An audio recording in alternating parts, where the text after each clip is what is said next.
Okay, so on to hybrid reverb. So we've got a lot of things we can do with the hybrid reverb. I'm going to throw it right on this track. I just added this track. Let me show you what I just added. This is just a vocal. In a beautiful way.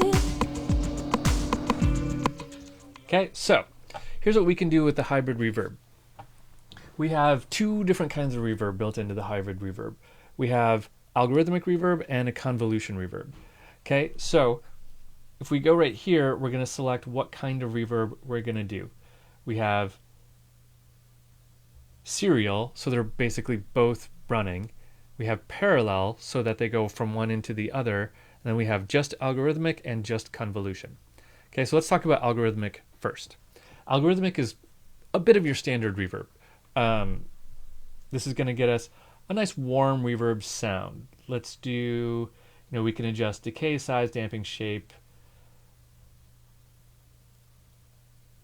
delay amount. We've got pre-delay over here, feedback amount down here.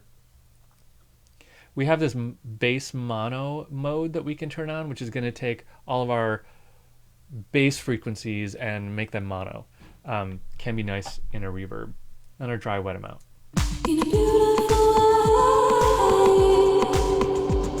Okay, we can also select the specific algorithm that we're using here in algorithmic mode. So got a few different options.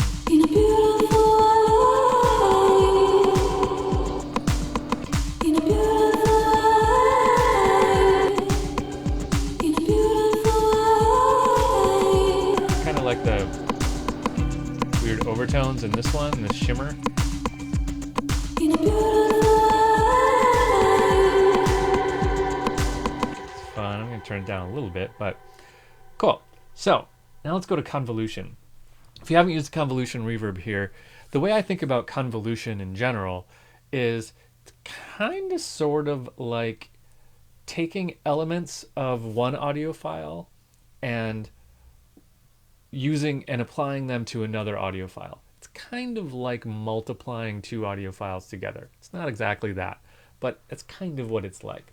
So with the convolution reverb, what we do is we have an actual audio file that we call an impulse response, and that is the reverb. And so we're going to apply that reverb to our signal. Okay, that's what convolution is. So that's what this waveform that we're looking at here is. Okay, so when we've selected convolution reverb, we get access to this little thing here. Now this double drop down gives us a bunch of different impulse responses. Right, so these are categories.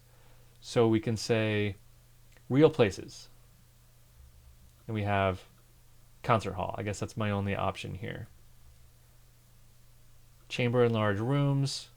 We have several. Concert bar. Let's hear that. Okay. Vocal chamber.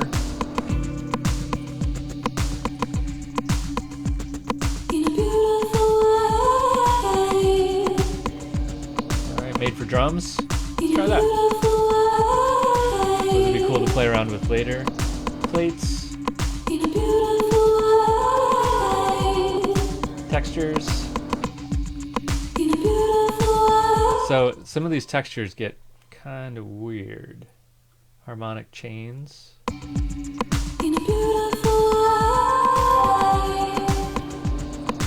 Ugh. And user, you can just kind of make your own if you want, which can be fun for making some really cool experimental things.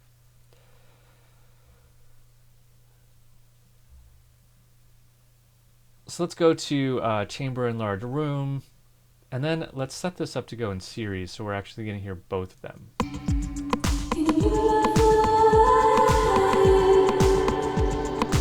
Alright, so we pull the size down a little bit, and we can blend the two, so we can hear more of one or the other.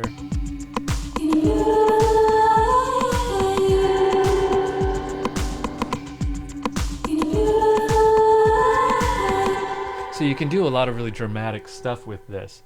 I'm going to pull my dry wet down just quite a bit. We also have an EQ built in if we want to just really kind of focus this in, and I think I kind of do. In a beautiful way. So now I'm getting some of that upper shimmer from the reverb, but nothing on the real low end. In a beautiful way.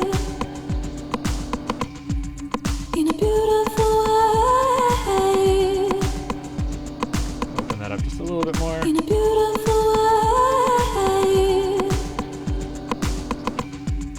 In a beautiful way. Cool. So play around with hybrid reverb. There's a lot of fun stuff there.